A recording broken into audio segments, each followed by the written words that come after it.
David McCallum, beloved on NCIS, for his role as the eccentric chief medical examiner Dr. Donald Ducky Mallard since 2003, finally received his emotional send-off in Monday's episode. The Scottish star of the 1960s NBC series, The Man from UNCLE, who found renewed fame on the long-running CBS procedural, died September 25 at age 90.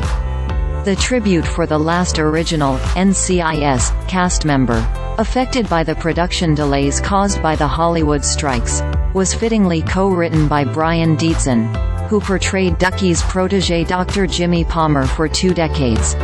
"We wanted to honor a life well lived, 60 years in this business and 20 years on our show," Dietzen tells USA Today.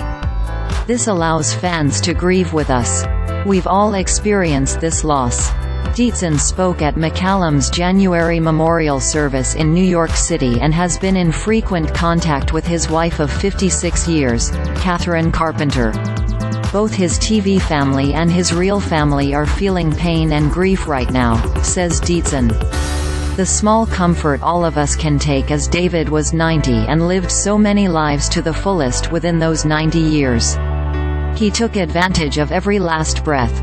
Here's what to know about the NCIS episode titled, The Stories We Leave Behind, now streaming on Paramount+.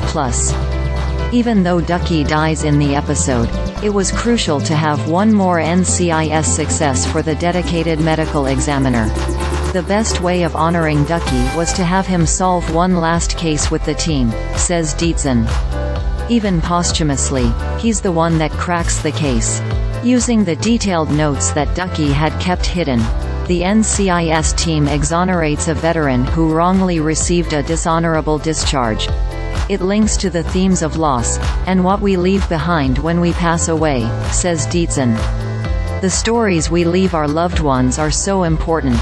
Last week's season 21 premiere set the table for the episode as NCIS Special Agent Alden Parker, Gary Cole, received a frantic call from Jimmy in the final moments. The mystery of the phone call ends as the tribute begins, slightly earlier in time, as Jimmy walks breezily into his mentor's home with 2 cups of coffee. His smile turns to horror when he finds Ducky in his bed, after dying peacefully in his sleep. "Why, we wanted to allow our audience in on the grief of losing Ducky," says Dietzen. "To acknowledge and honor that grief is important in the process so you can move forward." Shooting the scene with an obscured extra playing Ducky, seen with a DM monogram on his pajama sleeve, was a difficult scene to shoot. "That is for certain," says Dietzen, 46. DM stands for Ducky Mallard and also stands for David McCallum, so there are parallels, he says. "There are takes of that scene where I was just a wreck." The major surprise in the tribute episode is Michael Weatherly's reappearance as Special Agent Tony DiNozzo.